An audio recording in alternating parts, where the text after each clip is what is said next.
ঘটনা হচ্ছে তোমরা যে ইয়ং ইয়ং সালপাল বউকে বিয়ে করতে যে ভয় পাও, কেন ভয় পাও বলো তো? হ্যাঁ, কেন ভয় পাও? তোমরা কি মনে করো বউ ধরে মারবি? কখনোই না। আমাকে দেখো তো, খালি হাত পা ধরবি একবার করে, তিনবারের বার হাত পা ধরবে, দেখো দুইবার মারা তিনবার মারবি না। এত বড় সাহস! দেখো না কোনো লোক সারা কোনো লোক হাসে না, ঘপ করে থাকে, কিন্তু বউয়ের সাথে গেলে দাঁত খেলে হাসে। কি জন্য হাসে? না, হাসতে হয়, পরিস্থিতির কারণে হাসতে হয়। বুঝলে না পাগল সালবালেরা? তোমরা বিয়ে করো, বিয়ে করলে কেন সংসারে আনন্দ বুঝলে। অনেকে তোমরা মনে করো যে বিয়ে করলে মনে হয় স্বাধীনতা থাকে না, বাইরে তুমি আড্ডা দিতে পারবে না।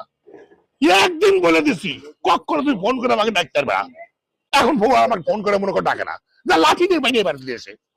হ্যাঁ, কোনো সমস্যা নাই। মনে করো তোমরা তো মনে করো বউ ফোন দিবি, এত বড় সাহস বউয়ের বউয়ের প্রতি লাইন খুলে হলাবো না। এদের বউ মারা মনে করো ফোন দেওয়া বাদ দিছে।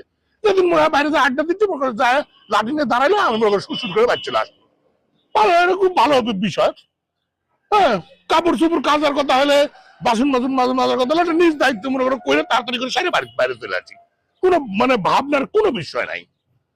তোমরা বউকে ভয় পাবে না। বউ মনে করো খুব গাল পারে। কি বলেছে গাল পারে? যখন মনে করো এটা একটু কৌশল অবলম্বন করতে হবে। যখন তোর বউ গাল পারবি, তুমি চুপ করে থাকবে, তখন তুমি চুপ করে থাকবে, তখন তোর বউ গাল পারবি। বুঝতে পেরেছো? সবসময় মনে করো একটা কন্ট্রাডিকশনের মধ্যে থাকতে হবে। বউ যখন মারবি তখন তুমি চুপ করে মার খাবে, আবার তুমি যখন চুপ করে মার খাবে তখন বউ মারবি। সবসময় একটা মনে করো ইয়ের মধ্যে থাকবে, গঠনমূলক সিদ্ধান্তের মধ্যে থাকবে, যাতে তোমার কোনো ধরনের গন্ডগোল সংসারে না হয়। আর সবসময় জানলা দরজা বন্ধ রাখবে, যাতে তোমাদের চিৎকার, তোমাকে যখন ধরে বউ মারেও চিৎকারটা যাতে বাইরের মানুষ শুনতে না পায়। সুন্দর সুন্দর পাশাপাশি ফাইন করে দেখো না, তোমার চাষির সাথে আমি কত সুন্দর করে ছবি দিই, হাস্যজ্জ্বল মুহূর্তের ছবি। হ্যাঁ, এরকম সবসময় ছবি দিবে ফেসবুকে। হ্যাঁ, হাসি হাসি মুখে ছবি দিবে, তাহলে মানুষ মনে করবে সর্বনাশ, কিছু কিছু টেনশনের কিচ্ছু নাই। হ্যাঁ, যা হবে ঘরের মধ্যে।